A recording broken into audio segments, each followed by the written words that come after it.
Riuh panjang polemik Inara Rusli kembali menyeret nama Insanul Fahmi. Kali ini berdampak langsung pada kondisi ekonominya. Di tengah sorotan publik dan konflik hukum yang belum tuntas, Fahmi mengakui bahwa usahanya sempat mengalami penurunan drastis.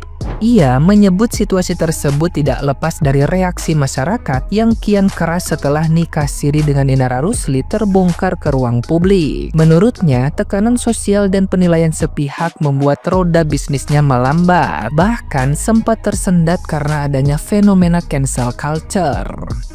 Konflik ini bermula ketika Wardatina Mawa, istri sah Insanul Fahmi, melaporkan suaminya bersama Inara Rusli atas dugaan perselingkuhan dan perzinahan. Pengakuan Fahmi soal pernikahan siri dengan Inara kemudian terungkap ke publik lewat podcast Dr. Richard Lee. Tidak lama berselang, Inara Rusli tampil dengan air mata, mengaku merasa dibohongi karena Fahmi disebut telah mengklaim menjatuhkan talak kepada Mawa. Merasa dirugikan, Inara sempat melaporkan Fahmi ke Polda Metro Jaya atas dugaan pemalsuan status pernikahan. Namun, di tengah proses hukum, Inara justru mencabut laporan tersebut. Sementara, dampak sosial dan ekonomi terus membayangi Insanul Fahmi. Nah, gimana nih menurut netizen yang terhormat? Silahkan berkomentar ya. Ada yang udah nonton podcastnya Inisial Inara Rusli nggak? Semakin kamu bicara, semakin seluruh Indonesia tahu tabiat kamu. Dari awal sampai akhir, pasti ceritanya bawa-bawa agama. Lagi pengajian loh. Berlindung di kata-kata syariat. Kayak bawa-bawa nabi, istri-istri nabi. Jangan disamain. Beda. Gak usah bawa syariat. Gue pikir lu bakalan ngomong, ya pemirsa seluruh Indonesia, saya akuin saya salah, meminta maaf begitu. Dia malah ngomong minta maaf, saya katanya saya udah ngomong begitu. Nggak cocok namamu Inara. Cocoknya nggak usah cocok pakai nama, udah tenggelam juga. Kalau gua nih jadi Inara, kalau gua ini mah udah tahu laki udah punya anak, udah tahu laki tuh punya istri, udah tahu Indonesia Raya seluar negeri udah pada ngehujat, udah tinggalin minta maaf.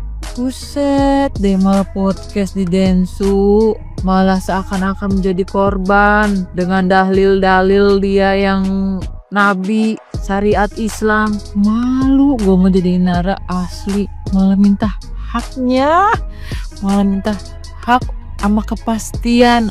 Aduh, bener-bener lo Inara. Emaknya pada sama bapaknya masih ada kagak sih? Kagak ada yang ngebilangin apa? Saudaranya gitu, kelakuannya ampun. Dajjal juga.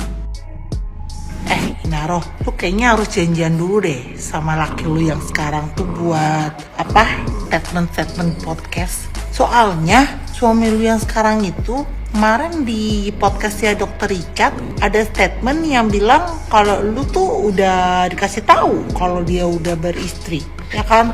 Tapi aduh buset. Tapi di podcastnya Densu lu bilangnya malah beberapa hari setelah pernikahan. Kan waktu di podcastnya si suami lu itu sama Dr. Richard, kan Dr. Richard nanya, jadi waktu kamu menikahi Inaro udah tahu kalau kamu udah beristri gitu kan.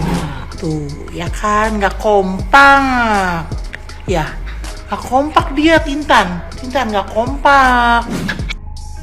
Kak Yaya sedikit. Kak Yaya cantik banget. Perlindungan perempuan dan anak ngapain? Susah banget. Minta maaf. Yang Eling ya, Wah. Berapa jalan lah kamu biar gak bikin muak sekeluarga. Sekarang orangnya udah kepepet. Makanya dia bergedel minta damai. Kamu nunggu Inul yang bergerak, Inul gak gerak-gerak tau. Inul gak bekecap tau. Rasa no. Ya itu laki-laki yang buat pilih itu, sing buat rebut tuh itu kayak gitu. Ancen tuh gak ono kualitasnya. Kemarin Mbak Bella nih di podcast itu, walaupun dia udah hancur tapi masih menafkahi si Mbak Bella nih kayak gitu. Kamu sudah makin tahu tau emang gak ada gunanya. Gila pengen ketemu istri sah dengan didampingi polisi. Gelem aja belum ketemu. Tolakan terus. Sekali lagi sing eleh ya Wah. Eleh juga. gila ya, gundi syariah zaman sekarang ya. Dia yang orang ketiga, dia pula yang minta status, dia pula yang marah-marah, dia pula yang alah, gue cabein lu. Lu yang ngambil, masa lu sendiri? Sebenarnya lu mah tahu, nggak mungkin zaman sekarang nggak tahu ya pasangan kita tuh asal usulnya ya. Masa lu mah sengaja, itu mah emang pengen jadi gundik lu ya. Ku nimbrung masalah ini ya. Lu mah pura-pura aja itu nggak tahu, sebenarnya lu tahu itu. Terus sebenarnya lu tahu, tapi lu nggak mau tahu, jadi pura-pura nggak tahu ya kan? Masa nggak tahu sih?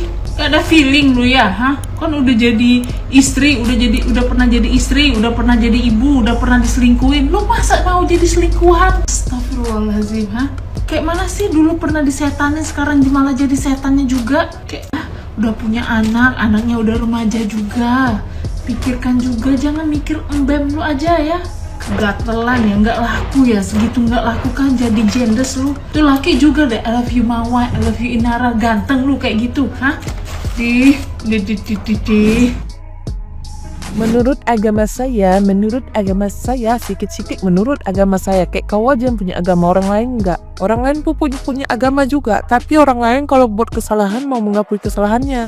Nggak macam kau tutupi kesalahan kau dengan menurut agama saya. Udah PA, kalau birahi aja, jangan cakap kau cincong kau. Menurut kau insan itu salah atau enggak? Menurut agama saya, suami tidak boleh dijelek-jelekkan. Dari jawaban kau kelihatan ya secara tidak langsung kau mau menjelek-jelekkan laki kau, tapi kau alasankan agama, ya kan, biar orang menilai, oh dia paham agama, dia nggak mau menjelekkan suaminya, berarti memang tuh suami ini jelek karena dia tak tahu agama, makanya dia diem. Tapi orang tak selangor kau. Kalau memang kau paham agama, nggak usah kau bilang dalam Islam nggak boleh jelekkan suami, cukup diam aja. Kau bilang aja baik kali dia, ganteng kali dia, besar kali tututnya. Udahlah, birahi aja, happy aja, ya.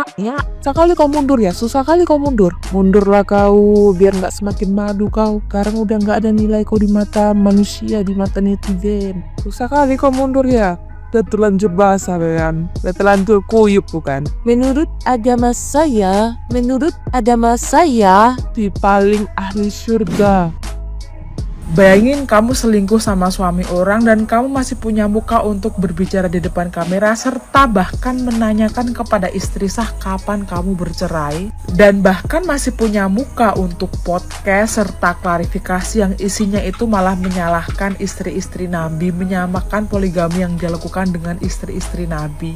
Pertanyaannya, kenapa dia sangat memaksakan si istri sah untuk bercerai? Apakah dia sudah hamil karena dia menuntut untuk nikah sah? Karena anak yang lahir ketika belum nikah sah sementara masih dikasiri, itu nanti di buku kelahiran, akta kelahiran itu tidak ada nama ayahnya. Apakah dia menuntut itu? Tapi bagaimanapun juga teman-teman, nikah siri itu sangat amat merugikan perempuan ya. Karena ketika nanti punya anak dan lahir sementara masih nikah siri, bukan nikah sah secara negara, anak itu di aktanya tidak ada nama ayahnya. Lalu misal kita memutuskan untuk nikah siri dengan laki-laki dan laki-laki ini kabur ketika kita hamil, ya, kita nggak bisa menuntut harta warisan kepada laki-laki tersebut karena nggak ada bukti yang secara negara, nggak bisa. Dan kalau kalian pahami lagi ya, pelajaran poligami di agama kita yang sebenar-benarnya itu malahan mengajari laki-laki untuk monogami,